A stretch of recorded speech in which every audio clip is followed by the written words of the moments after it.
ഞാൻ പറയുന്ന വെറുതെ പറയുന്ന കാര്യമല്ല പ്രിയമുള്ളവരെ. അമ്മ ത്രേസ്യ സഭയോട് പറഞ്ഞു പഠിപ്പിക്കുന്ന ഒരു കാര്യമുണ്ട്. അമ്മ ത്രേസ്യ ആ കാലഘട്ടത്തിൽ സഭയോട് പറഞ്ഞു പഠിപ്പിച്ച ഒരു കാര്യം അമ്മ ത്രേസ്യ പറയുകയാണ്, വർഷങ്ങൾക്ക് ശേഷം കത്തോലിക്ക സഭയിൽ നിന്ന് വിശ്വാസികൾ സഭയുമായിട്ടും സഭയിലെ വൈദികരുമായിട്ടും ആത്മായ പ്രേക്ഷിതരുമായിട്ടും അകലും. ആ കാലഘട്ടത്തിൽ പിശാച് സഭയിലെ മക്കളുടെ കുടുംബങ്ങളെ നശിപ്പിക്കും.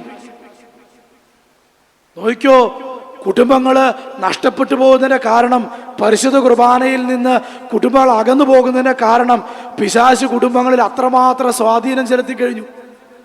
ഞാനൊരു 1.5 മാസം മുമ്പ് കുടുംബ കോടതിയിൽ ഒരു ഫാമിലിയുടെ പ്രശ്നമായിട്ട് ബന്ധപ്പെട്ട്, എൻ്റെ അല്ല കേട്ടോ, വേറെ ആളുടെ ഫാമിലിയുടെ പ്രശ്നമായിട്ട് ബന്ധപ്പെട്ട് പോയി. അപ്പോൾ അവിടെ ചെന്ന് കഴിഞ്ഞപ്പോൾ ഞാൻ നോക്കുമ്പോൾ അവിടെ ഒത്തിരി ആളുകൾ ഈ ഡിവോഴ്സിന് വേണ്ടി വന്ന് നിൽക്കുക. കല്യാണം കഴിഞ്ഞ് 6 മാസമായാലും മുതൽ മുകളിലേക്ക് വന്ന് നിൽക്കുക.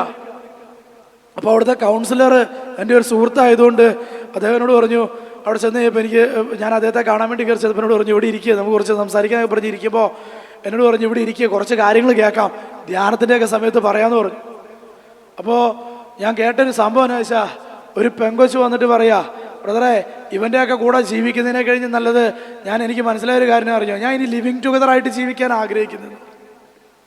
ഒരു പെങ്കൊച്ച് വന്നിട്ട് ദൈവനാമത്തിൽ സാക്ഷ്യപ്പെടുത്തി, ദൈവമേ അങ്ങയുടെ നാമത്തിൽ ഞാനിതാ ഒരു പുതിയ കുടുംബത്തിലേക്ക് പ്രവേശിക്കുന്നു എന്നും പറഞ്ഞ് ജീവിത പങ്കാളിയുടെ കൈ പിടിച്ചു പോയ ആ പെങ്കൊച്ച് 1 വർഷം കഴിഞ്ഞ് 2 വർഷം കഴിഞ്ഞ് 3-ാം വർഷമായപ്പോഴത്തേക്ക് ഒരു കുഞ്ഞുണ്ട്. ആ കുഞ്ഞിനെ കൊണ്ട് കുടുംബ കോടതി വന്നു നിന്നിട്ട് അവൾ പറയുന്ന കാര്യമാണ്, അവൾ പറയുക, ബ്രദറെ, ഇനിയൊരു ജീവിതം ഉണ്ടെങ്കിൽ ഇനി ജീവിക്കുന്ന ജീവിതത്തിൽ ഞാനൊരു കല്യാണം കഴിക്കില്ല, ലിവിങ് ടുഗദറാണ് നല്ലതെന്ന്.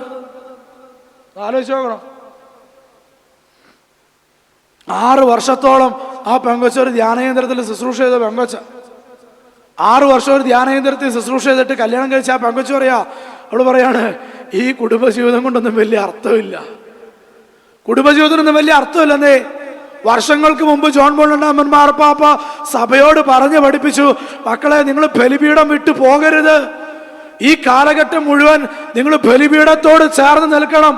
പരിശുദ്ധ കുർബാനയിൽ നിന്ന് നിങ്ങളുടെ കുടുംബ ജീവിതത്തിന് ആവശ്യമായ ശക്തി നിങ്ങൾക്ക് ലഭിക്കുമെന്ന് ജോൺ പോൾ രണ്ടാമൻ മാർപ്പാപ്പ പറഞ്ഞു വെച്ചു.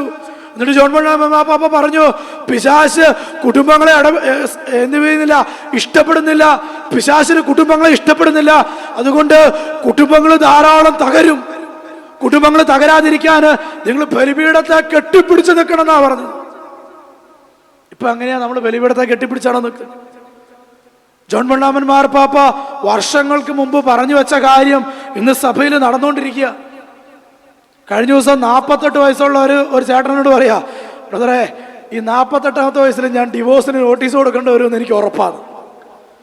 48ാമത്തെ വയസ്സിൽ അതിന്റെ മൂത്ത കൊച്ച് +2 കഴിഞ്ഞു. ഞാൻ ചോദിച്ചു, നാണമില്ല എന്ന് ചോദിച്ചു. പറയും, മൂത്ത കൊച്ച് +2 കഴിഞ്ഞപ്പോൾ ആ ചേട്ടൻ പറയാ, ഞാൻ ഡിവോഴ്സിന് നോട്ടീസ് കൊടുക്കാൻ വേണ്ടി ആലോചിച്ചുകൊണ്ടിരിക്കുക.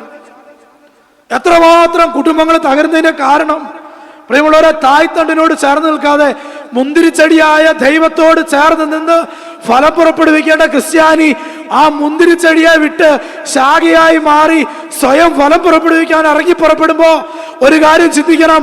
നിങ്ങളുടെ മുൻപിൽ കർത്താവിന്റെ വചനം പറയുന്ന പോലെ പാപം നിന്റെ പടിവാതിക്കലുണ്ട്, പിശാച് അത് നിന്റെ പടിവാതിക്കൽ നിന്നെ കാത്തു നിൽപ്പുണ്ട്. അത് തിരിച്ചറിയണം.